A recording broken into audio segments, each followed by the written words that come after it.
Let me get right. I gotta see my shirt. Stop killing black people. You know what? I might just take this down today. I just might do that. Yeah. Today's one of those days where it's actually hard through the pod. Because believe it or not, I get podcast anxiety. Yeah, let me laugh it off. But yeah, like there are certain days when I come in here and I really want to like come talk and say what's on my mind, and it's hard. It's super hard because I have life going on. Things are pulling at me. Then sometimes the topics that I think I should talk about, or the topics that I feel like I have to talk about, are heavy. And one of my favorite rappers, I found out he died this morning. Like before I woke up and could kiss my wife, find out one of my favorite rappers is dead. It's not really the type of stuff you want to wake up to. So I want to open up this podcast by saying, rest in peace to Takeoff. I want to send condolences to his family. I want to send love to his family. I want to send love to his friends, those who are close to him, the people who are truly affected by it. And Parlay Pete and I would do a takeoff segment on Thursday. Not gonna do the takeoff dedication today for a few reasons, but we'll put that off until Thursday. But prayers and condolences to his family, because y'all are the ones that are truly hurting, not the people who are on the internet hurt. I believe those people are hurt as well, but it's different when you know somebody and you actually can't see that person anymore. You know, for us music fans, the music lives forever. But to his family, like he's no longer here. And every time somebody famous passes away, we have these conversations about get your house in order. Whoa, whoa, do it today. And it's not just about getting your house in order, but it's about getting your affairs in order and your relationships in order. But again, we'll talk about that a little bit later. We'll talk about that a little bit later. Because there's some stuff I really want to dive into today, okay? Let me grab my mouse and we'll get going, baby. Yeah, we're recording late for anybody who's going to tune in on the live show. I'm feeling real late night today. I'm feeling real Jimmy Kimmel, real Trevor Noah, even though I'm glad he's getting off the Tonight Show because he was never Jon Stewart. Yeah, I'm feeling real late night TV. Johnny Carson type, baby. The truth comes first. And let me tell you, the truth comes first. And here's why we say the truth comes first, because whatever you hear first, it it gives a point of context for everything else you hear after it. No matter what you hear first, if it's true or not, what you hear next is true or not. What you hear first creates where your truth comes from. And again, I say it creates where your truth comes from because you could be receiving information that's not the truth first. But then when you receive that information, you're skeptical of the actual truth when it comes because you were taught something and that's what you believe. You know, if you look at people's politics, they're usually aligned with their parents' politics, a little bit of give and take here or there. But most Americans identify with the same political party as their parents. Why? Because their parents taught them that. And because their parents taught them that, that's what they see to be right. And that's what they run with for their life. And I'm pretty sure that can go with religion, way of life, customs, expectations out of life. the first thing you receive is usually what you think is the right thing for you. But I'll tell you, the first thing you receive is not always the right thing. It's not always what the first thing you receive isn't always the right thing. And we have to learn how to take new information and give that new information the same time of day, the same respect, the same benefit of the doubt that we give the original information that we received. Because just because you received it first doesn't mean that it's right. It's like the little kid who know he messed up and he'll go tell on old boy next to him so that he doesn't get in trouble because he wants his side of the story to be told first. You get what I'm saying? So, the truth comes first, even if it's not the truth. Your truth comes first because that's what you want to get out. That's what you want people to understand. And as consumers, we have to understand that just because we receive information first, it doesn't mean that it's the actual truth. It could just be our truth. But what do I know? I'm just a big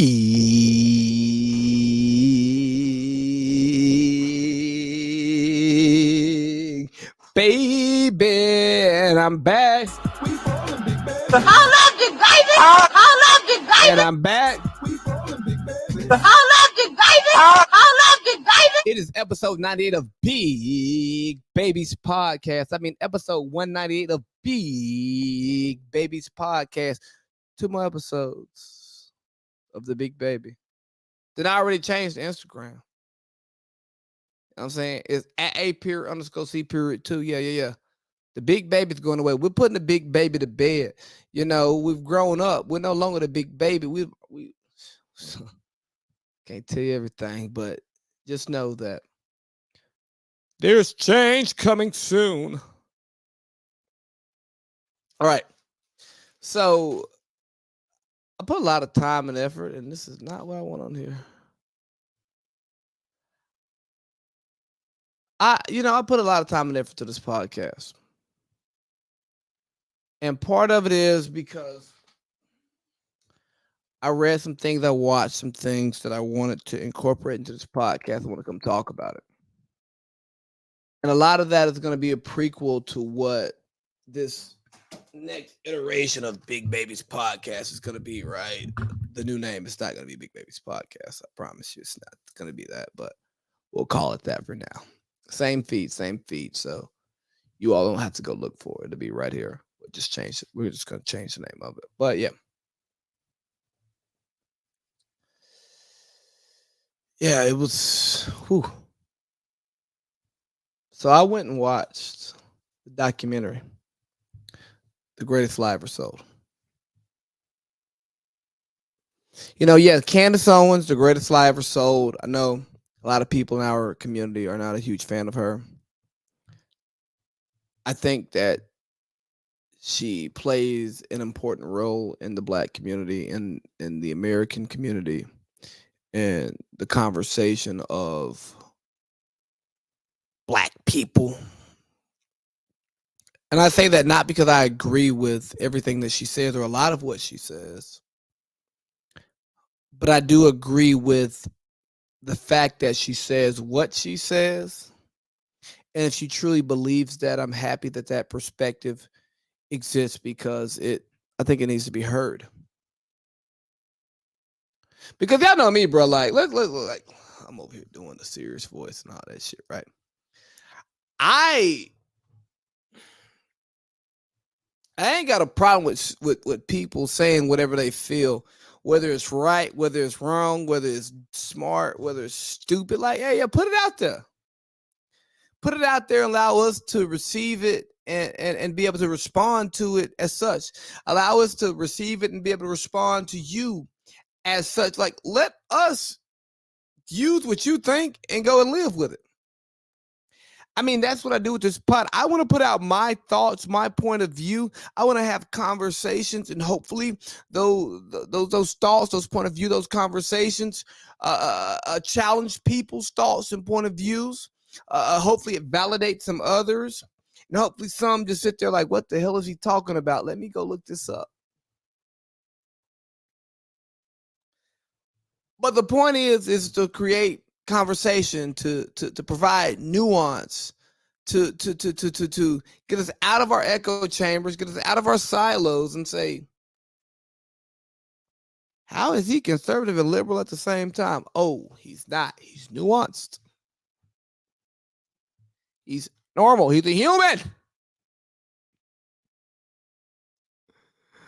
Just like you all are. I am not of the internet, right? I am not. I live in real life. Talk about that later, but that's where we want the conversations to go, right? We want to have real conversations about real things and want to have real internet that works all the time. Let's see. Let me take a quick little break and we're going to get this internet right. Give me 1 second.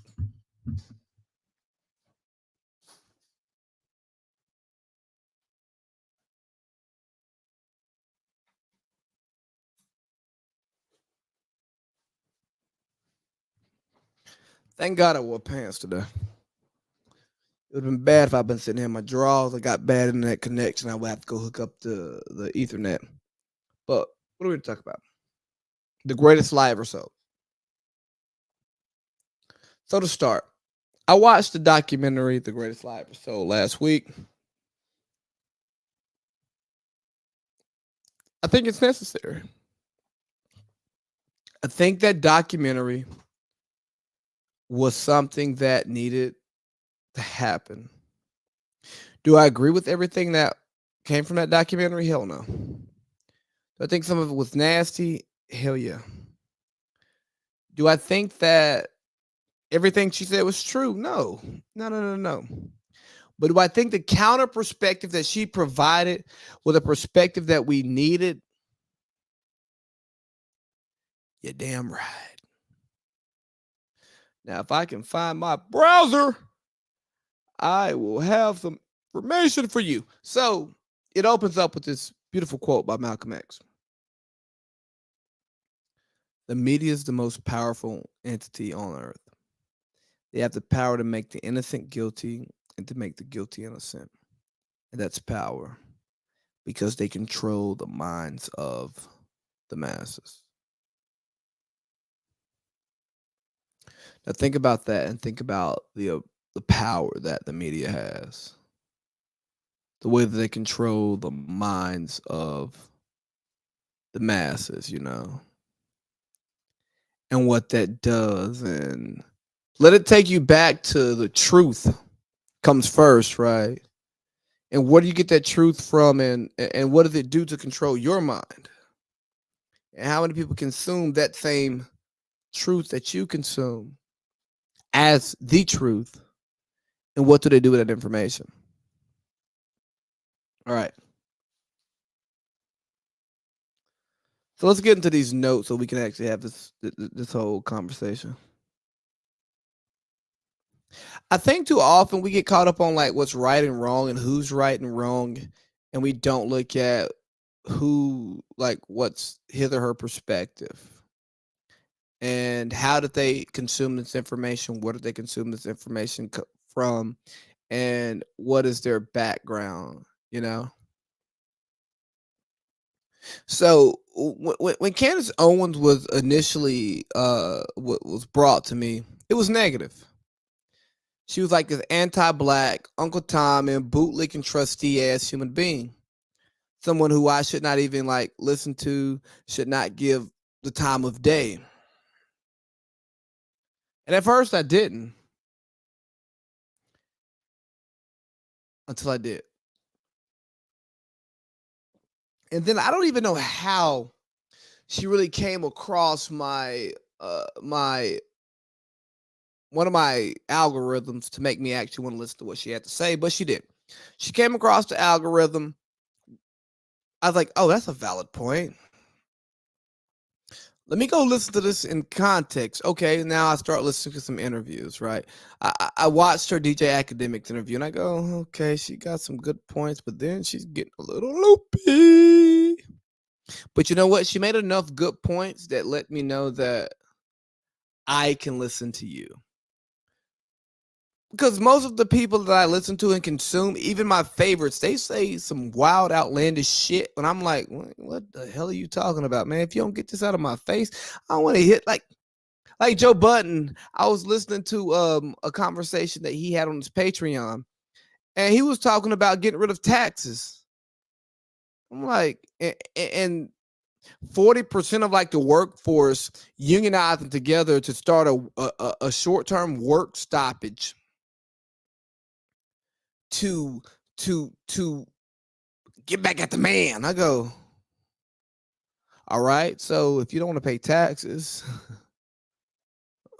where do you want government's revenue to come from? How do you want roads to get fixed? How do you want public officials? And when I say public officials, I mean like police. You know what I'm saying? Like, how do you want these, like, fire, EMTs? Like, how do you want these people to get employed? You want that to go private? Do you have like a solid understanding of how civics works? Because, oh no, you're a high school dropout. And not to bash high school dropouts, but we are seeing more so in this society that people who do not have an understanding of civics have all these great ideas of how to make the system better when you don't even understand the system that you're criticizing. I'm not saying that you should not criticize the system. I'm not saying that the system does not have flaws, but what I do say is if you do not understand how the system works and you want to tell me how messed up it is, I'm going to tell you to go do your homework so you can understand how it's supposed to work.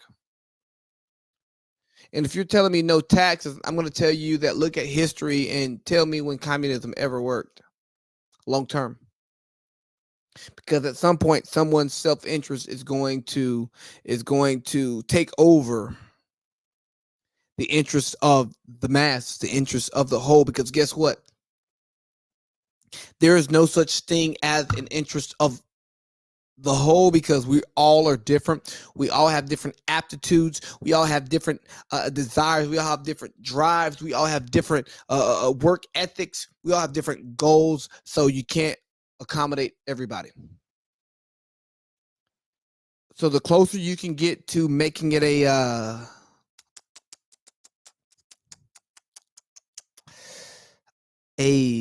individual effort system, it's like, hey, when we're working out, you're going to do as many reps as you can in 30 seconds. And when we do that, we all get our best workout, because those of us who can't get a lot of reps in, we don't get a lot of reps in, but we pushed ourselves to push it to the limit. And those of us who can get a lot of reps in, we still get a lot of reps in. You know why? Because we did individual effort. We did it timed. Instead of saying, everybody's going to do 10 reps. Boom. Anyways, back to what I was talking about. Let's get back to this, right? So I watched the Most Powerful Lie Ever Sold documentary.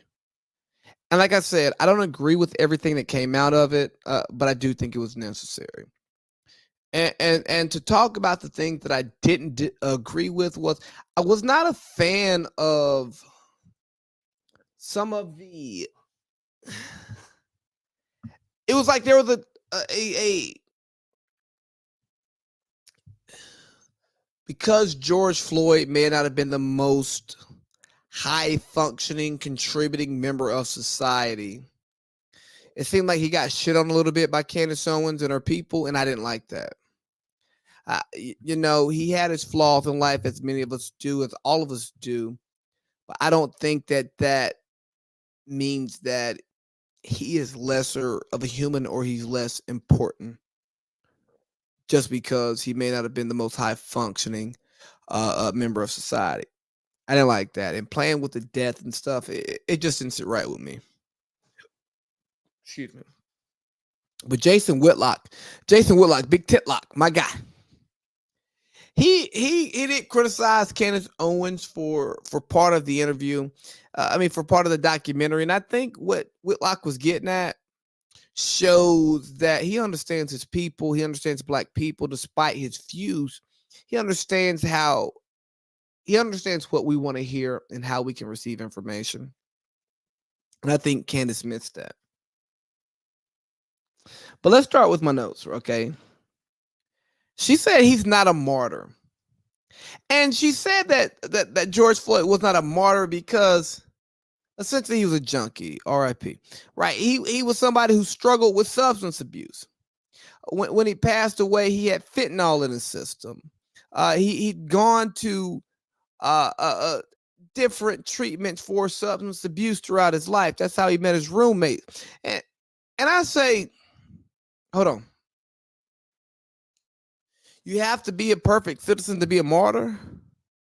If you die for a good cause, does it really matter what your background is? Especially when you die at the hands of what we understand to be unnecessary violence by police.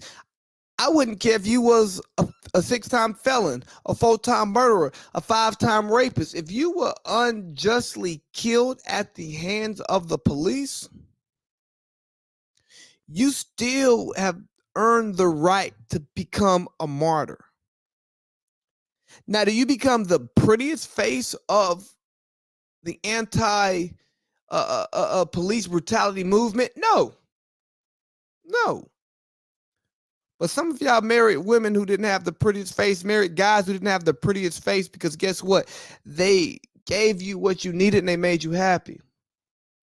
They met your needs. They met your desires.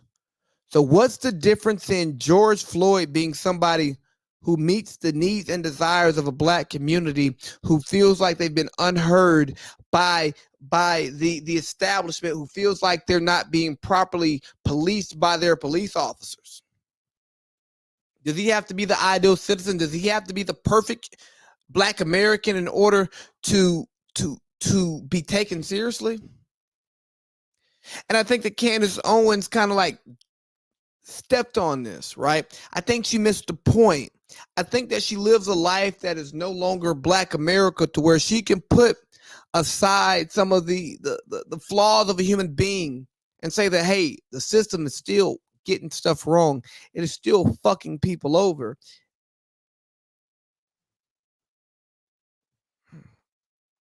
And I'll tell you, I had a conversation with a friend, conservative white friend. And we kind of talked about that conversation. And he was pretty much on like the Candace Owens side of the house. And I go, bruh, wrong is wrong. Doesn't matter if it's a good person. Like, we can't always look for bad things to happen to good people in order to like criticize the system to make it better. Because a lot of bad things don't happen to a lot of good people because of the decisions that good people, and I say good people who usually live an upstanding life, not criminals, don't really deal with substance abuse and all the like a lot of mental health issues. They have that stuff under control. Shouldn't call them good. Yeah. Those people usually don't run into those bad situations, those unfortunate situations, because of the life that they live. Honestly, the areas that they live in, the people who they surround themselves with, and the decisions that they make really come to their door. But those people should not be like heroes because they don't deal with the bullshit. If the bullshit still exists, like the worst of the worst, like I said, you can be a murderer, you can be a rapist. Do I support your lifestyle? Hell no. But do I think you deserve a fair shot? Period. Period. Yeah, I do. I really do. So I think that Candace missed that with what she was presenting. She's trying to say, "Hey, we can't take your message seriously because you're not flawless. You don't have a clean record." And I go, a problem is a problem, no matter who it's problematic to. If it's a problem, it's a problem. Just because this person does not meet your standards of being taken seriously doesn't mean that he was not mistreated. And if that human being was mistreated, he or she deserves an opportunity, specifically he. Now, what I'll tell you is the thing is nasty because what she did expose was the lack of, I guess, connectivity to his actual life and the life that was portrayed by the media. And this is not going to be a media bashing podcast, but we're going to talk about what the media owes people, and I think the media owes people the truth. And as you get new information, you should pass that on. And if you mess up, you should give that to the people, and it should get the same type of time and attention that the initial push gets. Right. So she sits down with his roommates, and they give their side of it. And again, I don't know how honest these people are. I don't know what the hell they know. But they talk about his family not necessarily being the biggest part of his life until the tragic murder happens. And they talk about all this money that gets raised in the name of George Floyd, but it doesn't go to the roommates. It doesn't go to the expense of the house that he lived in. It doesn't go to getting his car even like removed, impounded. I mean, repo, whatever. Getting that shit the hell out of his yard because he's never going to drive it again. They talk about his family members never coming to retrieve his personal effects from the house, and it's like, huh? What? Yeah. Yeah. Say again. Y'all didn't want to pick his stuff up, right? They speak to a lack of relationship that he had with his family, and maybe he did have a relationship with his family. I don't know. I'm not here to discuss where he was at with his family members because that is their business, not my business. But I find it crazy. I find it very interesting that the people who were allegedly close to him, lived with him, don't get to speak for him or about him. And those who spoke for him and about him weren't necessarily living a life that was close to him and did not show any interest in closing out his affairs in his actual life when he was no longer here to handle them. Just putting it out there. I don't know. Maybe the information that she received was wrong. Because like when people do these documentaries, just because it's a documentary does not mean that it's 100% accurate. It's coming from one person's perspective or a group of people's perspective, which is why I talk about we've got to stop living on right and wrong. We got to live on your perspective, my perspective. Yes, there are absolutes in this world. Some things are right, some things are wrong. But there are also instances where I have a perspective and you have a perspective, and both of our perspectives are true, giving our vantage point.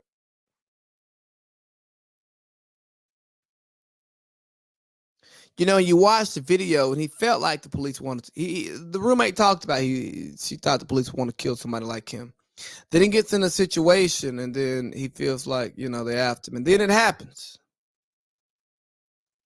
Maybe words matter. As someone who says, I don't think we should be getting our panties in the water about some fucking hate speech. Maybe words have more power than I give them because, I believe in actions. I done told so many lies in my life that, words ain't shit, but like, I believe in actions. But maybe I'm the anomaly. Maybe I'm different. I don't know. Maybe we'll see. But I didn't really like how his rap sheet and his criminal history was used against him and creating who he was because again, that to me that's irrelevant. It's irrelevant. Let's see what we got here. All right, let's get into Candace Owens versus Jason Whitlock, right? Because Candace Owens responded to Jason Whitlock's criticism of her documentary. And in short, Jason Whitlock said, man, you're showing up here, the way you're dressed, the people you're with, you know, you're not really trying to ingratiate yourself in a black culture. You don't look like black culture. You don't sound like black culture. So when you are confronting black culture, and then you're trying to present a message to black culture, because if Candace Owens' sole idea was to present this documentary to white culture and get an atta girl, she did herself a huge disservice, right? But if you were trying to show the other side of this tragic incident to black culture and show black people that, hey, some of us got taken advantage of by another group of opportunists who paraded around as civil rights activists, I think she could have gone about it totally differently. I think she could have gone about it a better way, right? And when Jason Whitlock called that out, she goes, "Oh, so I'm not hood enough, I'm not black enough." Nobody said that. And using the word hood, I was like, yo, stop trying to get numbers. Stop trying to work YouTube right here. No, no, no, no, no. Just let's have a real conversation. You are not presenting your information in a way that black America wants to receive it. And because you're not presenting your information in a way that black America wants to receive it, it's not going to be received by the people who actually need this message. Because see, me, Candace, I kind of fit into your category where I live a life that may not be as stereotypically black as others, so that, when stuff like, the information you put out doesn't bother me. Even if I disagree with it, just doesn't bother me. But I'm also a person who believes in free speech to the fullest, right? So, uh, but you don't fit in. Candace Owens does not fit in, and Candace Owens has an important message for Black America that pretty much says, "Hey, these institutions that you believe in without questioning mean you no good." But she does not know how to have that message, because I think she's gotten so far removed from black culture that she can't come down and sit and talk to us. I think she's shunned black culture so much, she's denigrated black culture so much that she can't come back to the culture and have a conversation with the culture to give her point of view. And as somebody who is a bit more conservative than most, looks to hold individuals accountable for their actions and not always blame systemic racism and the systemic issues that we actually deal with, right? I like to look at people, because you can control yourself and what you do. I hope that I don't get to a place to where I can no longer come to black culture to talk to black people about issues in the black community that I see, because I want to make life better for black people. Triple B is better for black people.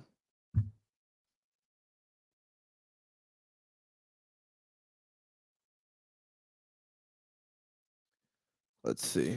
I didn't want to talk about her. She interviewed some of the lawyers. I mean, some cops who work with Derek Chauvin. And they trying to cape for him. Look here, man. We have seen historically that police officers are going to hold the blue line pretty much no matter what, and I don't think that's fair. Now, I do think the interview, the documentary provided a different perspective onto what happened that got away from the national narrative, the victim narrative of what happened, of like the escalation and the lack of, I don't know, the lack of conformity from the deceased Mr. Floyd. Like, it's weird because, like, when someone loses their life and we're analyzing, we're breaking it down, it's nasty to me, even if it's a good, like study point, right? It's something we should look at, something we should discuss, so that we don't make this decision again. When there's a loss of life, it gets difficult for me, because you know that this person has children, this person has family, this person has friends, and you don't want to speak improperly or disrespectfully on that person. I'm not Charleston White. I would not publicly just go out here and try to speak ill of the dead. Now, I do believe that what you do in your slash deserves to be talked about, good, bad, or indifferent. But at the same time, I think there are limits to that. And I don't think Mr. Floyd helped himself, but I also don't think he deserved to die. I mean, for God's sake, he was in handcuffs. I'm going to be honest with you. Based on what that documentary presented, you get to see the video taken where it looks like there's a knee on his neck, which is what Officer Chauvin got convicted for. And then you see the body cam where it looks like the knee is like more so on his back. I wasn't there. I get to see the whole thing play out. But at the end of the day, I mean, doing some drugs and trying to pass some some fake ones, some counterfeit money is not licensed to die.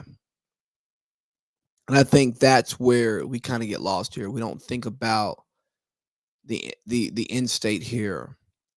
And when we talk about there needing to be change made, right, it's the benefit of the doubt. It's okay, you don't get the benefit of the doubt, but Mr. Policeman, you don't get to be judge, jury, and executioner. Do I think that there are some people who responded uh, who responded more quickly than they should have? Absolutely. Was I one of those people when this happened? Yes, I took the information I was given and I had a strong opinion. And guess what? We should take a step back. We should take a step back and we should wait until we get more information before we go out here and respond. Because guess what? If we're having a full-on response on half-ass information, our full-on response is some half-ass shit. No, we've got to wait until we get the actual information that's there. We get the full story, and then we can have a reaction and analysis to that.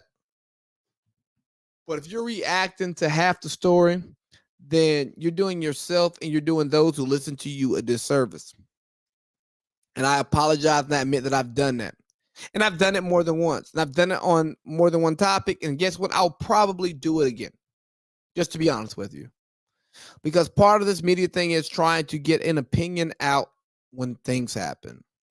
And then also, we don't always know when more information is going to come out. But I will tell you that I never come here trying to push an agenda. I never come here with malice. I'm just trying to break down the information that I receive and give it to you in an entertaining and palatable way. Let's see what else. The protests happened. And according to what Candace Owens put out there, there's over 1 billion lost by looting. And what I'll tell you is, I told y'all when this happened, I didn't support looting. Excuse me, I told you I wouldn't loot. I don't know if I said I didn't support it, but I said I would not do it. But I do understand people who feel like they haven't been heard. They're continue to be mistreated, and then you get to the point to where you just go off, right? Just like people saying George Floyd shouldn't be a martyr, and I say maybe to you he should not be a martyr, but he is an example of a system that's flawed and a system that's broken. And if you can't see that he is an example of a system that's flawed and a system that's broken, then you don't get it. And if you don't get it, that means you don't want to get it. And if you don't want to get it, that means you need to shit or get off the pot. And guess what? You ain't shitting, so get off the pot and get out of the way. Because there are people out here who feel like they're being attacked. There are people out here who are actually being attacked. There are people out here who are not getting the benefit of the doubt when they deserve it. And they are running into judge, jury, and executioner at the same damn time. And I ain't talking about Future.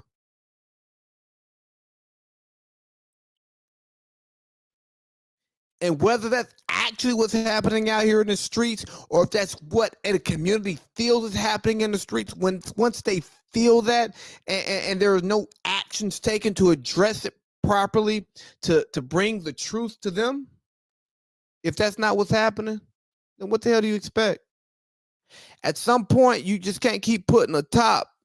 You can't just keep putting a top on like, a bottle of water that got a water hose stuck in the other end of it, right? You can put the top on it, but eventually it's gonna keep building. That pressure gonna building. Then shit fire.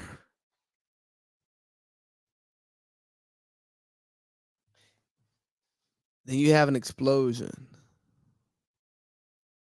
and that's what happened. Again, I'm not saying I mean I'm saying I wouldn't be doing all that stuff. I got more to lose, and I'm not necessarily a victim like some other people in my community are. So I don't feel it the same way that they do. But I'll tell you that I understand it.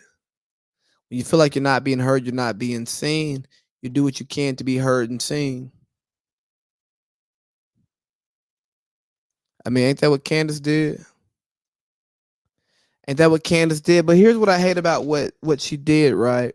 Because I think this documentary was necessary. I think that it was important. I think she did some amazing, great things with this documentary. I think the fact that she exposed what the Black Lives Matter movement was doing, the fact that she pulled out the dollar figures. You understand what I'm saying? The two where my numbers at? The $2.6 million that were put in different places that were supposed to be in the name of Black Lives Mattering, but they were more so put to trans lives mattering. And I'm not anti-trans lives mattering, but if you want to fight the trans fight, do not use my black struggle to go get money for that cause. If you're going to use the black struggle to get money for a cause, use it for the black cause. And if you want to blend the two, the black trans or trans and black people or disenfranchised people, call it what it is. But don't sit here and tell me that you are fighting the fight for Black Lives Matter, then all your a good portion of your money is going to trans lives mattering into your pocket. The people deserve better. If you ain't standing for the people, don't act like you standing for the people. Because that's where this lack of trust comes from. This distrust that we have in this society today, it comes from people like that. And then you see the money get invested, big money coming here, millions turning into billions. You got 100,000 turning into millionaires, no thousandaires, family members getting paid. Look here, I get it. We gonna hook up the family. Yeah, we're gonna hook up the family if we're doing this right. That's normal. But come on now.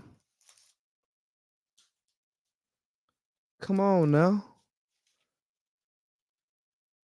Some of the stuff is public knowledge.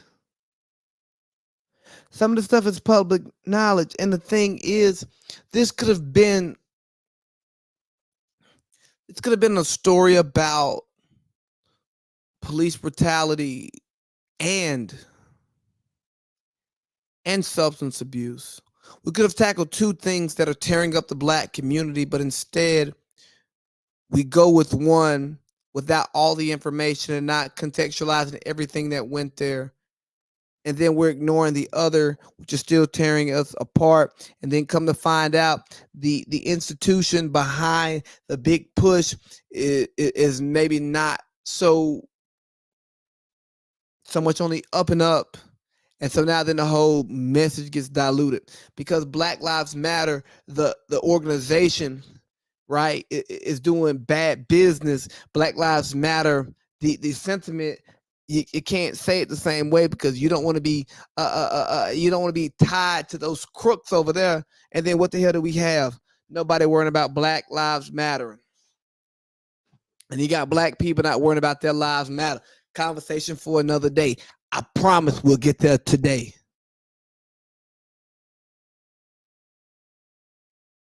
But I'm happy that Candace Owens did what she did. I'm happy that she brought the story to the forefront. And I hope that I don't find out in 2 weeks that she's getting sued by people for putting out misinformation that can be proven. I hope to God that this is accurate information that she's given, because if she gives us accurate information, it needs to be heard. Yeah, it needs to be heard.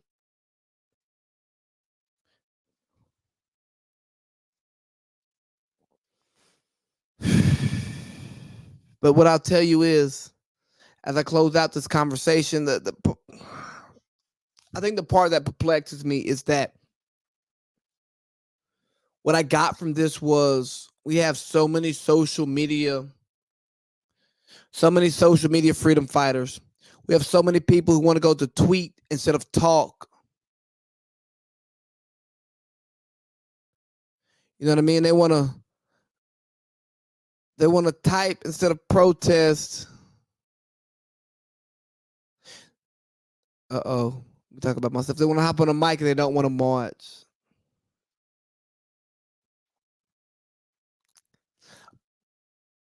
But there's a population that really believes that what they do on the internet is actually going to change what happens in the real world. And I promise you, man, what happens on the internet is not the real world. Can it affect the real world if you're big enough and effective enough and you're affecting enough people on the internet? Sure.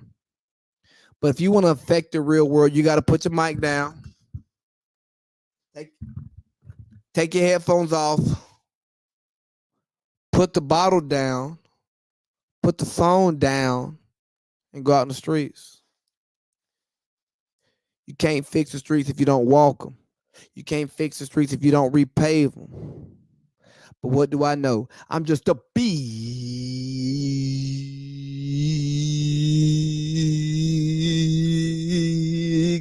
baby, and I'm back.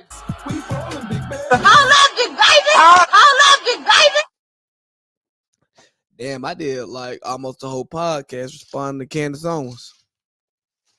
Hey, we're going in tonight.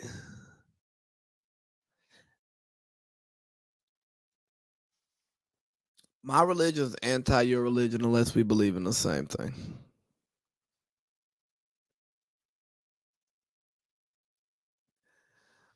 My religion is anti your religion unless we believe the same thing. And my religion is not anti you. I ain't got no problem with you.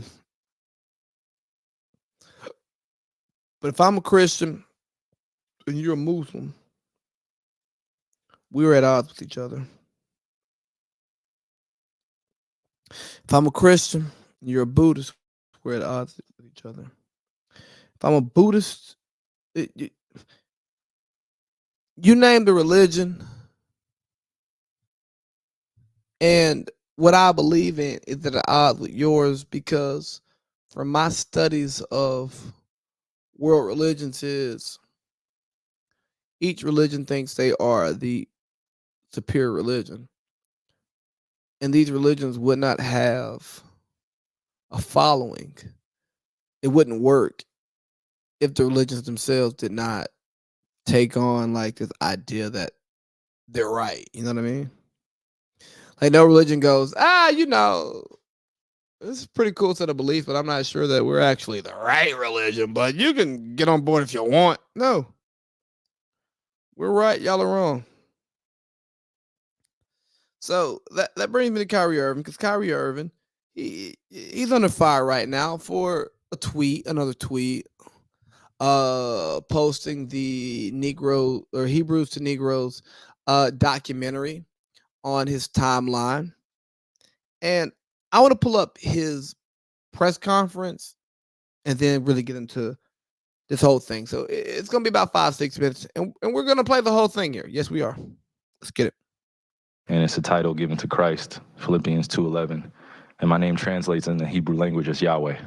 So I went on to Amazon Prime. I was like, you know what, let me see if there are any documentaries on Yahweh. So went in the search bar, typed in Yahweh, that came up. Went out and shared it on my platform. That was my night. In terms of the backlash or what people call it, we're in 2022. History is not supposed to be hidden from anybody. And I'm not a divisive person when it comes to religion. I embrace all walks of life. You see it on all my platforms. I talk to all races, all cultures, all religions. And my response would be,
expect understanding from a media conglomerate group that sincerely talks about the game of basketball, and then we bring up religion as if it's correlative at times when it's convenient for people to bring it up.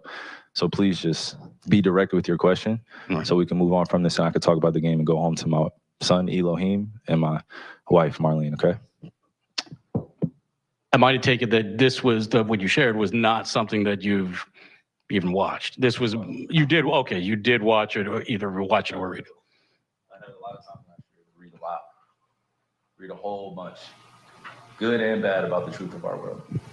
So then do you, I guess, understand or not understand those that might imply that that work had anti-Semitic leanings in it?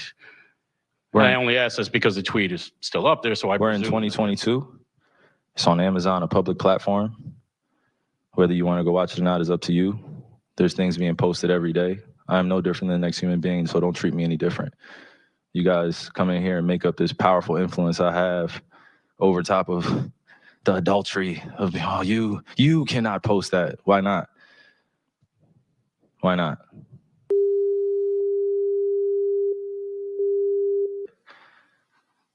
I don't hear an uproar on that. I'm not here to be divisive on what's going on this or that. I'm not comparing Jews to blacks. I'm not comparing white to black. I'm not doing that. That conversation is dismissive, and it constantly revolves around the rhetoric of who are the chosen people of God. And I'm not here to argue over a person or a culture or religion on what they believe. No, this is what is here. It's on a public platform. Did I do anything illegal? Okay. Yeah, that's what I'm saying. Did I do anything illegal? Did I hurt anybody? Did I harm anybody? Am I going out and saying that I hate one specific group of people?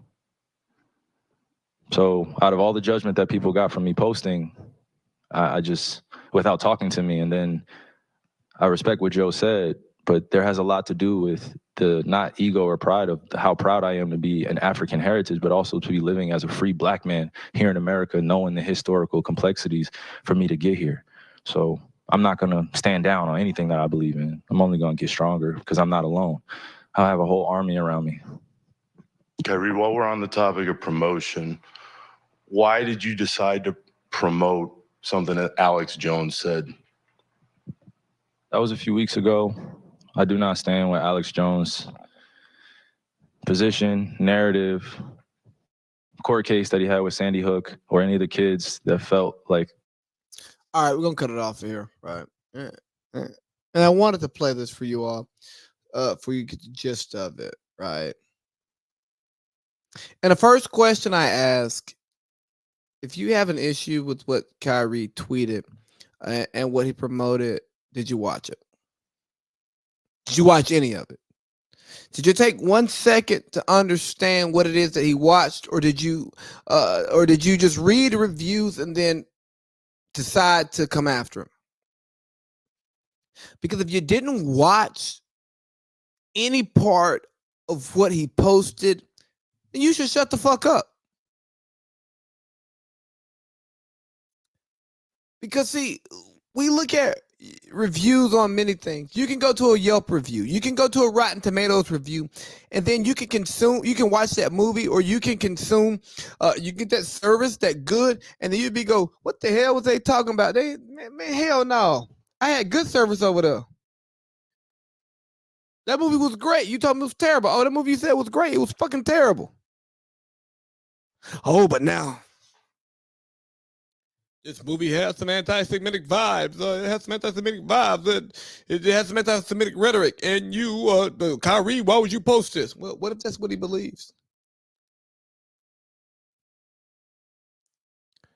I mean, I don't see Enes Kanter getting questions about what's going on in Palestine with the Israelites and the Jews. Ain't nobody asking Enes Kanter that question, because I promise you, if you get him to answer, I don't know, I can't promise you nothing, but it'd be interesting to hear what he has to say about it.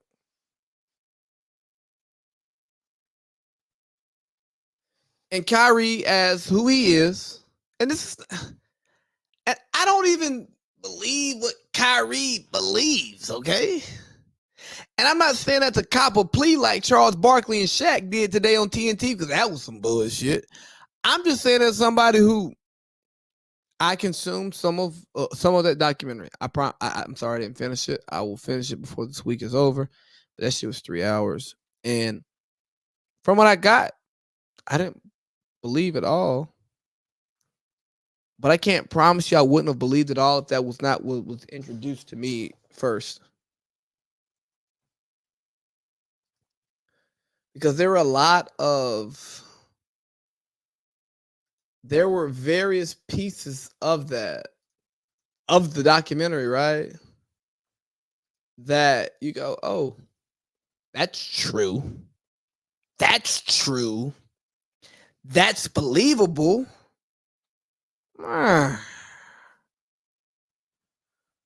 This could make sense. And again, not saying that it does make sense, not saying that it is right. It's just like, hey, there are multiple perspectives on what we believe in. And if we're going to start policing religion, we're no longer America. America was built on freedom of speech, freedom of religion. I believe, let me go back into history, that we established this country because we wanted to choose our religion and not have the powers that be pick our religion. But if you're telling Kyrie Irving that he's wrong because of his religious choice, because it's not your religious choice, and you say, oh, what you are subscribing to is anti-Semitic,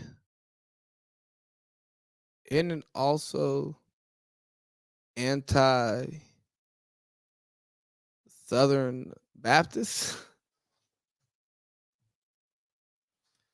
Isn't it anti-Muslim? Is it anti-Buddhist? Like, hey, some things are fucking divisive. And guess what?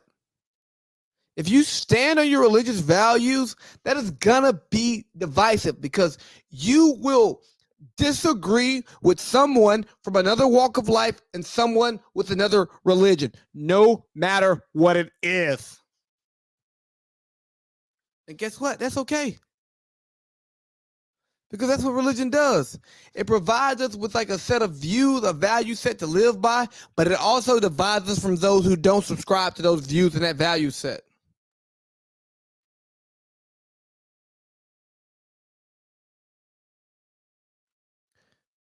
So if somebody says, hey, I'm an atheist. Well, that's anti-Semitic. That's anti-Christian. That's anti-Muslim. Cancel it. Well, hold on, because I don't.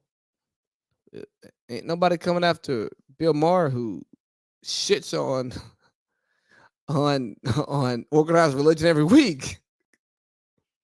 He did Religulous. Some that tried to debunk religion. Isn't that anti-Semitic? Isn't that anti-Christian? Isn't that anti-Muslim? Isn't that anti-Buddhist? Ain't that anti-Sikhist? Name the religion. It's anti that. So don't come kill Kyrie because he chose a belief that does not align with yours, that does not align with the mainstream. Let him believe what he believes. That's his religion. And let's be real, none of us can prove that our religion is right. So who the hell are we to come in and attack somebody because they have their own religious beliefs? And since when did something you watch and you say, hey, you all should watch this, or you put it out there on your platform, mean that you support everything that's said in that piece of work? Because I bet, for one, most Christians have not read the entire Bible, for starters. But I bet you there are parts of the Bible that those Christians don't believe in, don't support, but they still accept the religion, right? Just like there's some Democrats out here who don't support everything the party's doing, but they are still part of the party. And there's some Republicans out here who don't accept what the party is doing, but they accept the party. So where's nuance? Did it become like 2022 or the COVID hit back in 2019, 2020? We just say, hey, fuck nuance. Let's throw that shit away. It doesn't matter anymore. Like at some point we got to believe in nuance, because guess what? I can believe in this holistically, but I don't believe in every single thing that it says. Yeah. Sometimes it makes more sense to me. Like 75% of this shit makes the most sense, and the other 25, boy, you can throw that shit away. I just mean, like, just because I don't accept your belief does not mean I'm against you. It's just like, hey, bro, I don't believe what you believe. I ain't trying to like actively stop you from being great. People showing up to Nets games with their shirts on saying stop anti-Semitism. Bro, what Kyrie ain't doing is anti-Semitism. Guess what? He's being pro-black. And I'm not saying that all black people believe what Kyrie believes, because all of us don't, but he is in his mind being pro-black. Just like some of you people are being pro-Semite, some of you are being pro-Gentile, some of you are being pro-Jew, some of you are being pro-Muslim, some of you are being pro-Buddhist, some of you are being pro whatever you name that your belief is, that you standing on, that's what he's doing. Just because I stand on what I believe on does not mean I'm trying to step on what you believe on. I'm just telling you, hey, that ain't for me.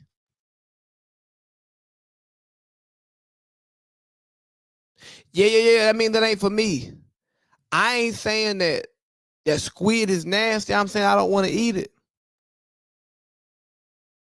I ain't saying the MD-22 is nasty and it's sugary bullshit. I'm just saying that I'm not going to drink it. I ain't saying that she ugly. I'm just saying I ain't going to fuck her. It's the same thing. Don't pick and choose when people don't want to rock with you. But I know. I know why. I ain't going to say why. I'm going to bite my tongue.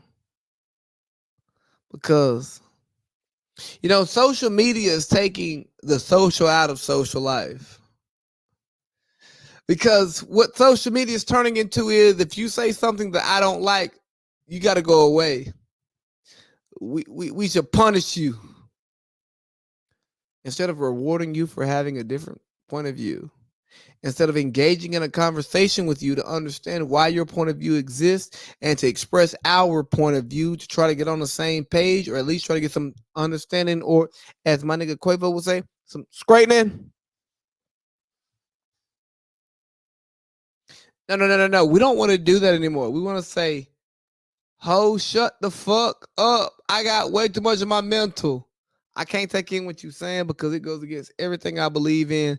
And if I consume that, I might believe it and I might change the way I think. And then if I change the way I think, I'll actually grow. And the last thing that I want to do is grow. I just want to stay stagnant in my own beliefs.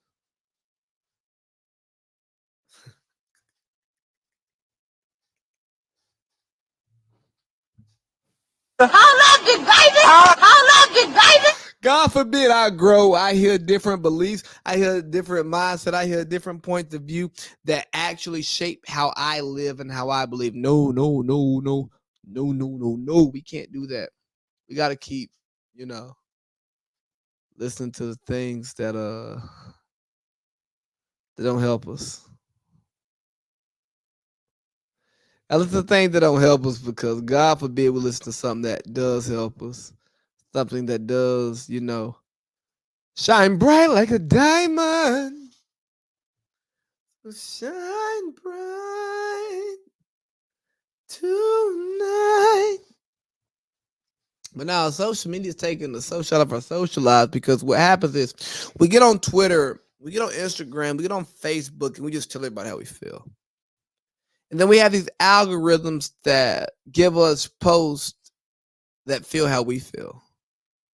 So we'll like them and want to see more.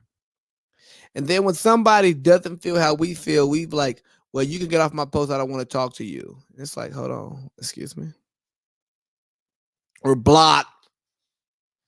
And you go, well, the way discourse works, the way learning works, the way growth works is people of different points of view sharing their points of view with one another and learning and growing and having conversations that facilitate learning. And that's being social.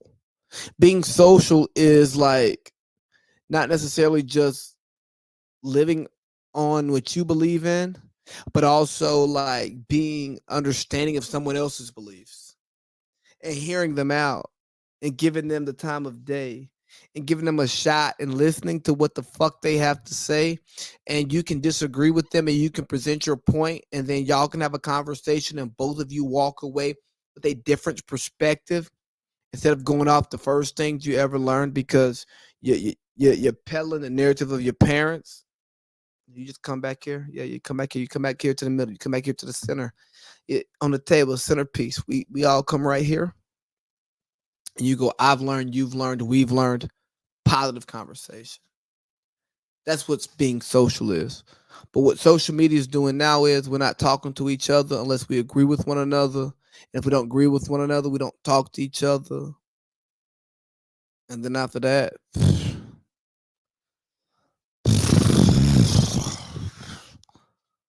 we don't get nothing because we stop talking. And we only identify with those who think the way that we do. And then they amplify our bad beliefs. They don't challenge them. And we need to be challenged so that we can be better. Because when you know better, you do better. And that's why, Twitter isn't the town square. It's not, I promise you, Twitter is not the town square. And as much as y'all want to make Twitter the town square, I know the liberal left wants to tell you that you should be able to go on Twitter and say whatever the hell you want to because Twitter is the town square. No, it's not. Twitter is a private application that no matter how I feel about it, they can run their business the way that they want to run it, but it is not the town square. And Elon Musk now has it. And guess what he's doing? He's opening up conversation because y'all done banned so much of the hate speech. It's like, hey, man, I don't even know who not to fuck with because y'all won't let them tell me. He said things I don't like. Get them out of here. Do words have that much power? Maybe they do. I don't know. But Elon Musk, he went on a little tweet rant on his app that he owns. Twitter's current lords and peasant system for who has or who doesn't have a blue check mark is bullshit. Power to the people. Blue for $8 a month. Ha. You celebrities, y'all don't get to be great because of your blue checks no more. It's $8 a month. That's $96 a year. I paid more for less in one night. Promise you. You will also get priority in replies, mentions, and search, which is essential to defeat spam/scam. Ability to post long video and audio, half as many ads, and paywall bypass for publishers willing to work with us. This will also give Twitter revenue stream to reward content creators.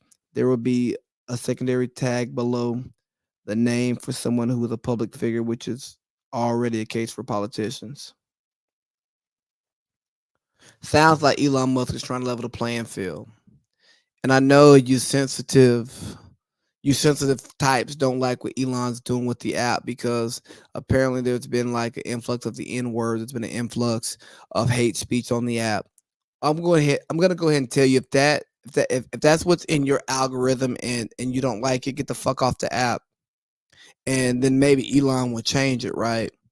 But like if the app's not doing what you want and you feel like he should appeal to you, he doesn't owe that to you because he owns it. Now he should create a space that works well for his users. He shouldn't want people to leave the app. But at the end of the day, if this app does not create a space that you don't like, then get the fuck off of it. And if you feel like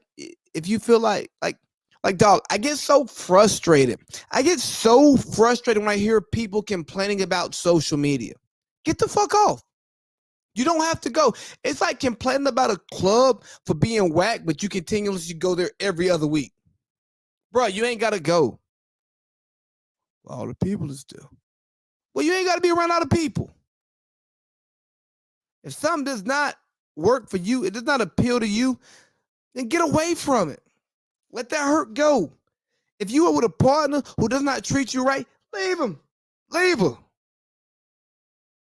Just because you know a devil and you can dance with that devil every left foot, right foot, kickball change, don't mean that you shouldn't kick their balls and change your partner. Same thing with Twitter. I've seen Shonda Rhimes, some other celebrities say, we're leaving Twitter because we don't like the language. Good. Go. Bye. And that's not me standing up for Twitter. That's me saying, like, all right, bro. Twitter's not a necessity. Twitter's not a requirement. If you don't like it, get the fuck off. If sponsors don't like what they're doing, pull your money. Then the app will be what y'all want it to be. But the problem is, I think that as a society, we want this level of like acceptance. We want this level of buy-in on what we want from institutions without holding them accountable. We'll be like, they ain't doing us right. So let me go tweet about how Twitter's so wrong. No, get the fuck off Twitter. Stop using it. Let their ad revenue drop. I bet they're proud to drop. There's power in restraint. And if you want to utilize your power, if you want to utilize your influence, you have to restrain from using things that you've been using. You can't just go back to the woodshed and expect things to change. Nah, you'll just keep getting beat. But honestly, I like that Elon's opening up Twitter. I hope that he gets rid of the bots. I like that he's making verified status less of a status piece. You know, less than $100 a month, you can be verified. And I hope that with this God complex that he has, that he uses it for like actual in a godly way, to where that he's carrying out God's will. That's what I hope. Because, you know, politics make it rich. I promise you, if you want to get rich, take your ass on the politics. You understand what I'm saying? Because black people love Barack Obama. I support Barack Obama did, but when I saw that Barack Obama might be part of a group purchasing the Phoenix Suns, I go,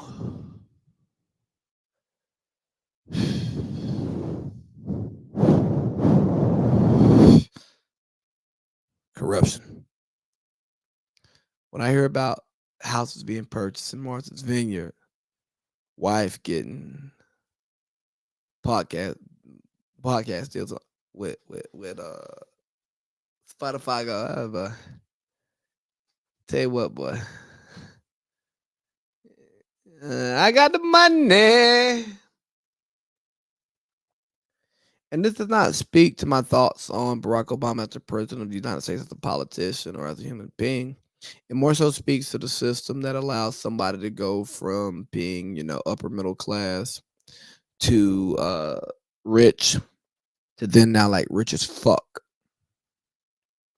And you see, I mean, I come on this podcast and talk about various things. You know, Citizens United was one of the worst things that ever happened to this country. And I think that if we could ever just get some legislation to reverse that decision, or get another Supreme Court case that would reverse that decision, which would be next to impossible, because you're going to ask the people who are benefiting from it to take away from what they receive, you know, self-interest, which is why when I was talking about no taxes earlier, you can't ride with no shit like that, because there will always be self-interested people who will make self-interested decisions. Same here, boss, right?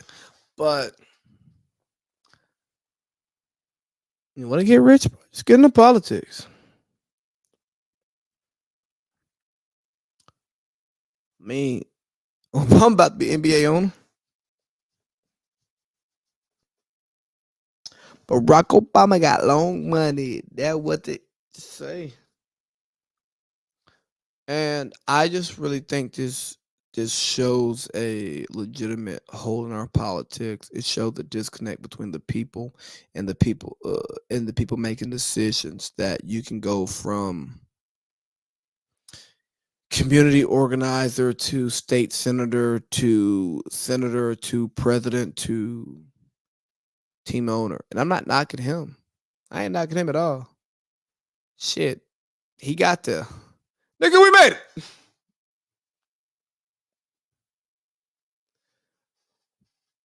But the path was made on the public's back. And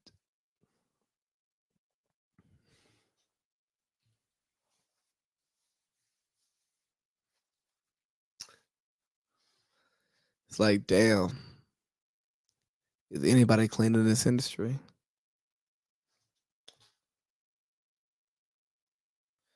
Because they all getting rich. And the people are in the same position. The greatest threat to black people in America are other black people. Believe it or not, I don't have to go pull up the stats, but I will tell you that more black people kill black people more than anybody else in this country. And I remember when we were talking about black people, like we were talking about police stop killing black people, and people would bring up black on black crime. Y'all was like, don't bring that up. That ain't got nothing to do with this. Blah, blah, blah, blah, blah, blah, blah, blah. And then what happens?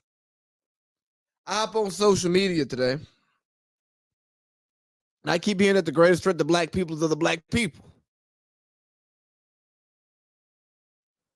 And I go, I know we were saying that here before then. Because we knew that crimes are proximity crimes.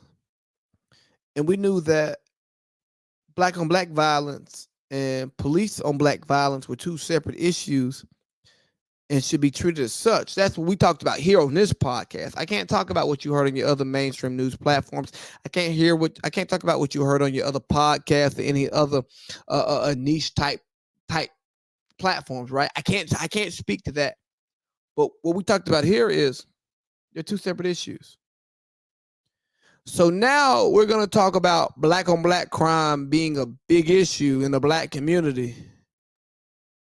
Because what we do as a community, as the black community, we don't properly talk about crime in our community, and we don't properly contextualize it.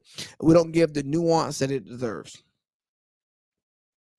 So we open the podcast talking about RIP to Takeoff.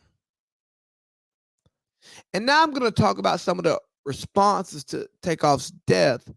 And I'm going to take this conversation in a place that gets us off of Takeoff, because I don't really want to talk about Takeoff, because I think there are larger issues within the black community that we have to address that I think Takeoff fell victim to.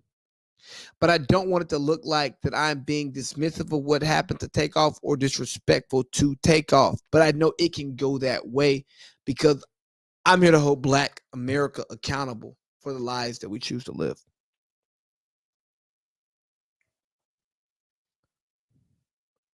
Rappers on songs. Kill, kill, kill, murder, murder, murder. Fans. I don't care. That is slap. News. Rapper killed today. Rappers on the news. We got to stop killing each other for real, for real. Fans on social media. RIP. Hashtag RP rapper. Praying hands. Words have power, family. I don't know how much power words have, but I'm tired of rappers telling us we got to do better when they don't rap better about other stuff. And to the sheep out there, find your new flock.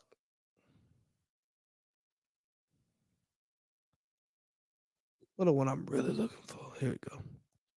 As we mourn the loss of rapper Takeoff, it's time that we acknowledge the true threat to black America. It's not the police. It's not white people. It's what we've allowed our culture to become. We must stop murdering each other and begin acting like our lives matter. If you are a fan, if you are for gangster rap, you can also be for black. The dangerous toxicity associated with the glorified black serial killer and killed music and imagery got people thinking it's cool to hurt those that look like them and only them. It's okay to embrace the realities of life in the harder areas, but let's think about not holding up this behavior in our circles. Let's make it cool to embrace life, travel, and learn new things.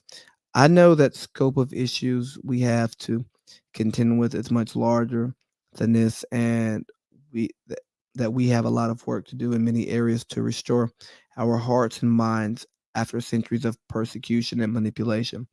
But we have to start somewhere. At some level, we have to our people, see our lives as valuable so that we think before we react and see another human when we look at a human man. We stop holding self destructive shit up and embrace things that build us as a whole so that we can lead the world in the direction of prosperity by example. Getting reckless now and again is part of who we are, and but for the most part, turn that stupid shit off. Hearing Quavo, hear okay, no. So here we go. The killing of rappers is a whole pandemic. No, it's not.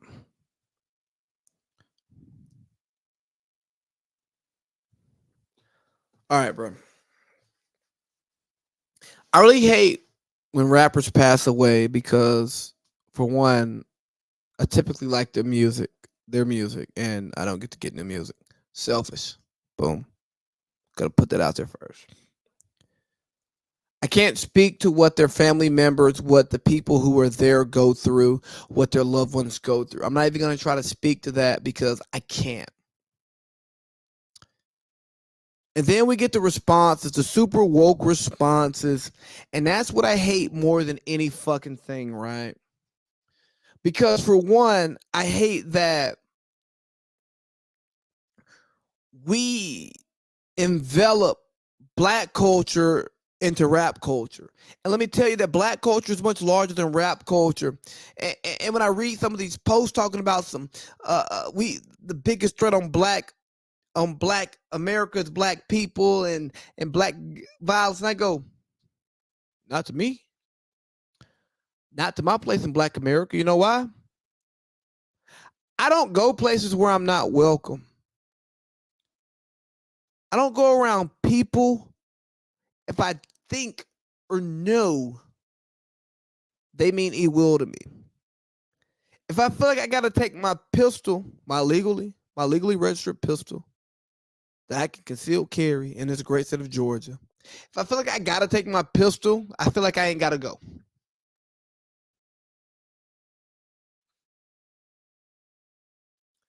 But it's street culture. If you're for gangster rap, no, it's not gangster rap. It's the gangster life. It's the gangsters. These motherfuckers get on music and rap and lie all they want. As long as they lie, then who gives a damn? But what happens? No. You live that gangster life. You don't live the rich life. You don't live the accomplished life. You don't live the I moved out of this life. You know, when you take those standardized tests in school and they put you in the gifted program, there's a reason why you're not in the remedial classes. Because you don't belong there. You belong somewhere else. It's the same reason why you don't have basketball practice on a football field, because the basketball players don't belong on a football field trying to play basketball.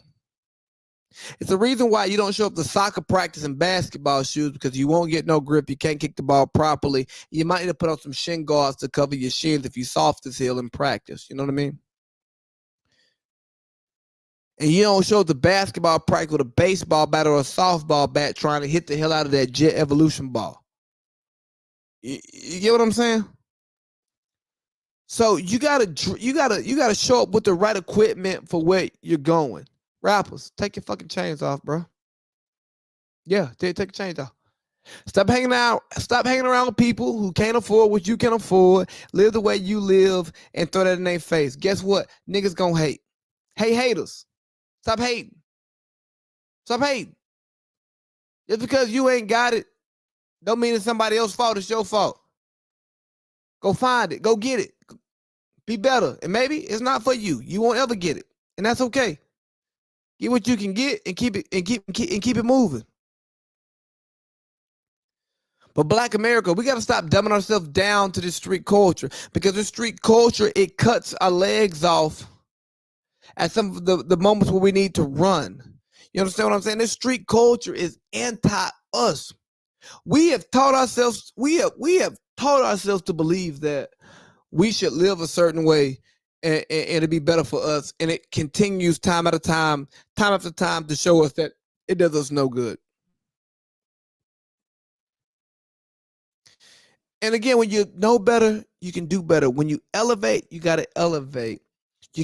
What the Bible talk about? When I was young, I acted as a child. When I was a child, I acted as a child. When I became grown, I grew up pretty much. Yeah. When you become an adult, you got to act like an adult. When you become rich, you got to act rich. You got to do rich things. You got to hang out with rich people.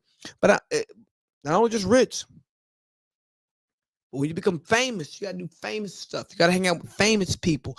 You got to put yourself around people who have the same thing to lose or more than what you have to lose. And you have to think about what you have to lose, and you just can't say, I got to keep it real from where I came from, because guess what? You are no longer living the life from where you came from, because if you were living a life from where you came from, you wouldn't be able to do all the other shit that you're doing. So tell me you got to keep it real from when you were poor, and then you got to go do poor shit, but you ain't going to live poor.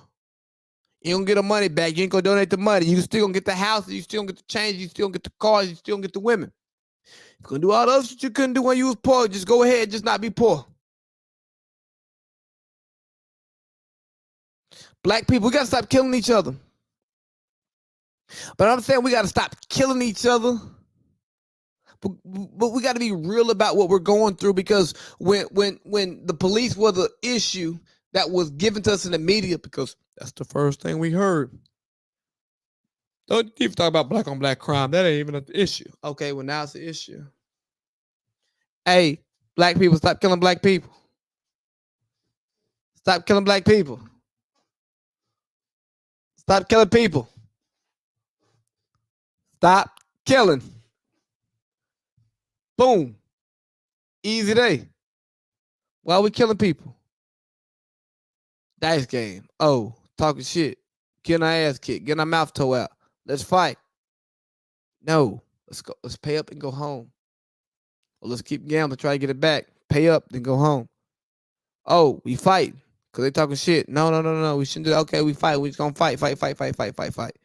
Fight over. Break it up. No. We got to shoot now. We got to prove a point that we ain't soft. Yeah. Now you get in prison. Why shoot? You understand what I'm saying? Like, why escalate? What are you trying to prove? You don't win. If you're the shooter and you're in public, they're going to see you. It's witnesses. Somebody's going to tell. A camera's going to tell. If you're the victim, why are you escalating? You may not go home. And I want to talk, I ain't talking about takeoff right now. I'm talking about black people.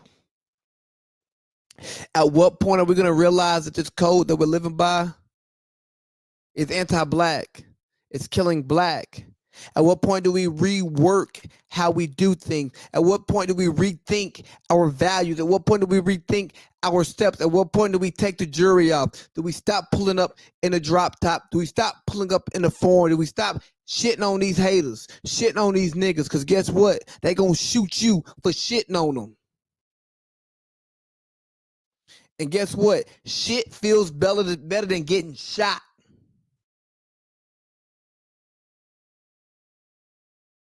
Why do the people we love gotta become the martyrs for a flawed society, a flawed way of life? At what point do we look at these people and go, you guess what? They died in vain, and we can't allow that anymore. At what point do we change that? At what point do we allow these media platforms to stop monetizing off of death? I mean, shit. I can't even Instagram normal today and consume the NFL trade deadline because it's RP takeoff here, the RP takeoff there. No. Pay your respects. Pay homage. Pay homage. Blogs, I don't want to see it from you. Apple Music, I don't want to see the Take off Essentials playlist. Let's put this up here. Are you really paying homage? Or are you really trying to get paid? Because if you're trying to get paid off somebody's death and you're not truly paying homage for no reason, fuck you. You're just as bad as the shooter because you didn't care about that person's life either way. You didn't care about the contributions anyway. You just cared about what you can get from it.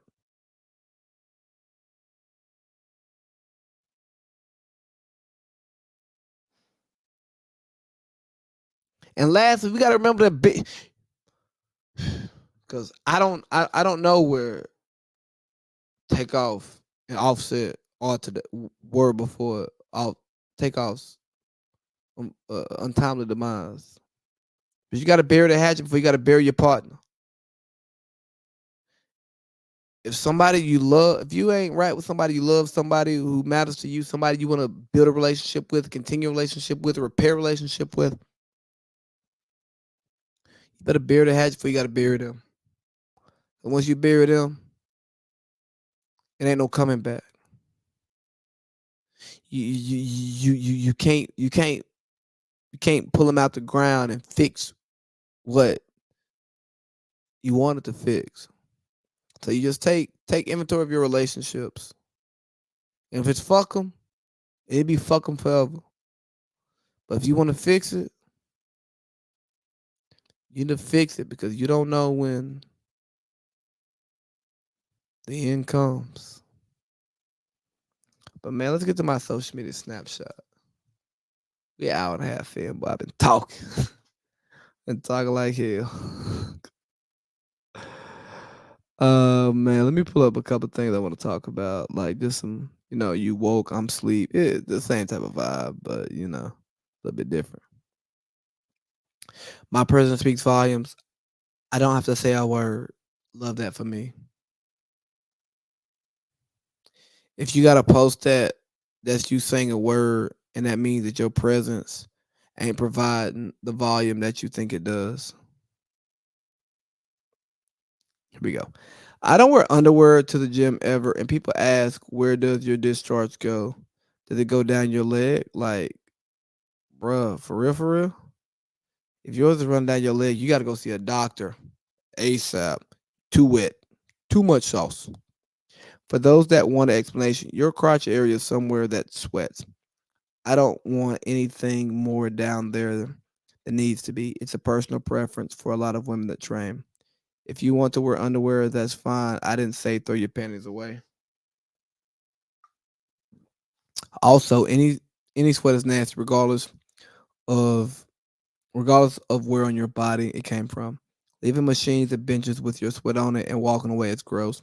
As long as you're wiping down equipment, each exercise, it's all good. I just put that out there like, hey, bro, wipe down equipment. I hate you nasty gym folks who don't clean equipment. There's nothing worse than going to a bench and seeing a big ass head stain and a big back sweat stain on it. Clean that shit up. Like, I mean, damn, most gyms have it right there. Whether it's wet wipes or whether it's Zep spray and a paper towel. Wipe that shit off, man. Put that shit on. Let me see. Here's another one. Let's see if I can find it. You deserve it all. Soul healing, pure love, dream career, happy family, inner peace, physical health, generational wealth. No, you don't. You don't deserve all of it. You deserve what you work for. And stop looking at the internet to tell you what the fuck you deserve, and look at your work effort, your work ethic, and let it tell you what you deserve, because that's what you deserve. What you put in is what you get out. I gotta play this one out loud. It got a little noise to it. If someone calls you fucking fat, they may be bullying you, but you might be fucking fat. Someone calls you dumb, it's mean, but you might be fucking dumb. It's life, man. Take it for what it's worth and change it. That terrible feeling when someone does tell you that you're fat. You can use that as fuel. As fuel. Period.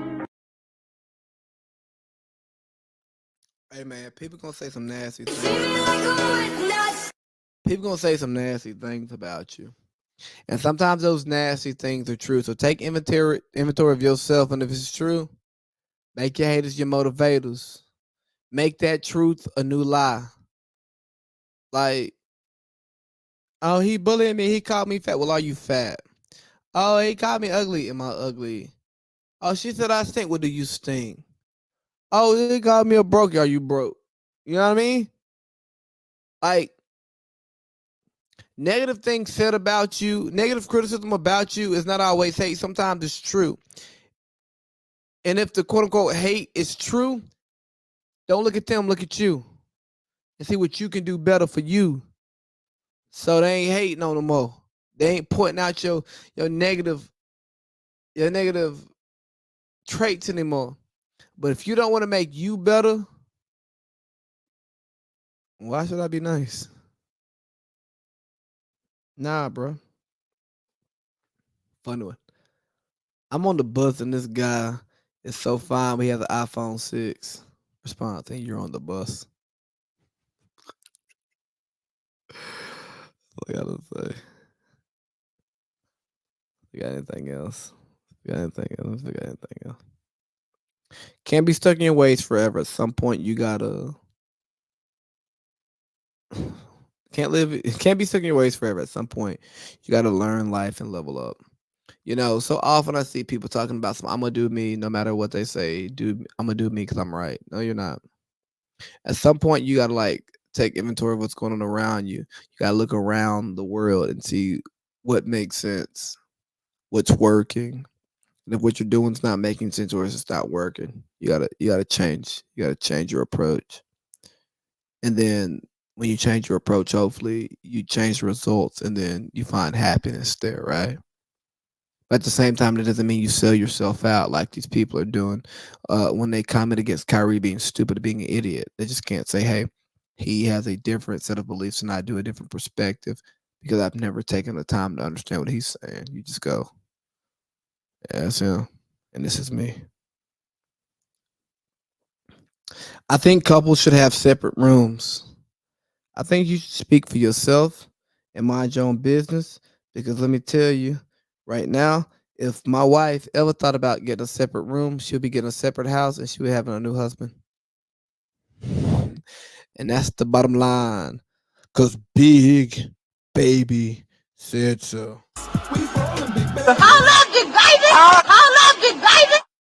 Wealthiest thing to have right now is a peace of mind.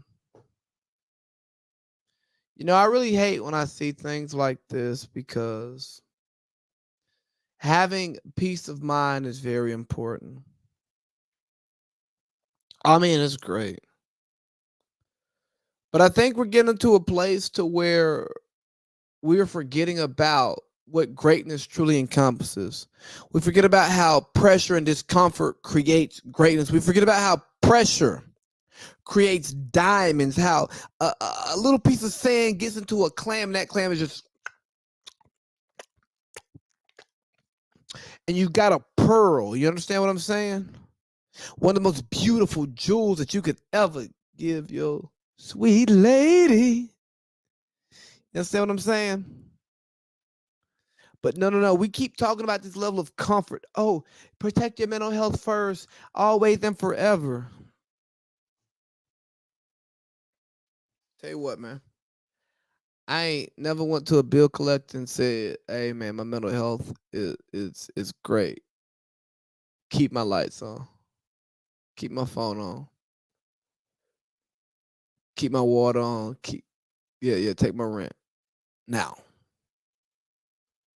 when my financial health is there, all that stuff works.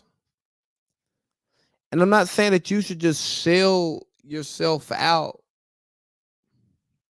Now, I'm going to say that. I am going to tell you that if you got to choose one level of health, choose financial health. If you only get one, choose financial health. Now, ideally, you want to find a balance between your financial health, your mental health, your physical health, your emotional health, your psychological health, all of that stuff. But if you can get one, go financial. That keeps you safe. That keeps you in a house. Yeah. But This soft ass society of participation trophies. This soft ass society of, oh, your Halloween costume is offensive. You should not be something that's scary. This whole social media taking the social out of our life. Oh, I'd rather go watch a movie at home instead of go to the movies where I can hear other people respond to the movie, hear other people laugh, talk about it on the way out, talk to the guy who's getting popcorn. Oh my God. Yeah, no. That's not where we need to go. That's not where we go, where people don't even understand what Kyrie Irving's talking about. Oh, he needs to be educated. No, you need to be educated on what he believes in. So then you'll understand that whatever the hell you got to say ain't it. Nah, put the bottle down. Put the bottle down. Understand other people's perspective. Your perspective is not the perspective. Your truth is not the truth. And just because something is given to you first does not mean that it's given to you right. Imagine, think about the first person you dated was not the best person you dated. And if it was, y'all got married. And if it wasn't, y'all didn't. And guess what? Most of y'all didn't. First ain't right. And what always feels good ain't good. Sometimes you gotta feel the pressure. Sometimes you gotta take the step, make the decision that doesn't feel great, but sets you up for success. You know, comfort kills, pressure is good. The edge of comfortable is where you find greatness. So when you're willing to go be uncomfortable for a little while, you hang out on the edge, that's where you find greatness.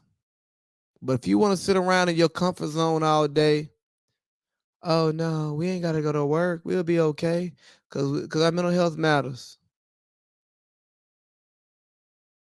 See how great your mental health is when you're poor. You can't find meals. You can't pay your car note. I'm not saying that capitalism is everything. I'm saying part of being comfortable is being able to be comfortable in your house, on your couch, and not worried about having to leave tomorrow. But what do I know? I'm just a big baby. For 2 more episodes after this.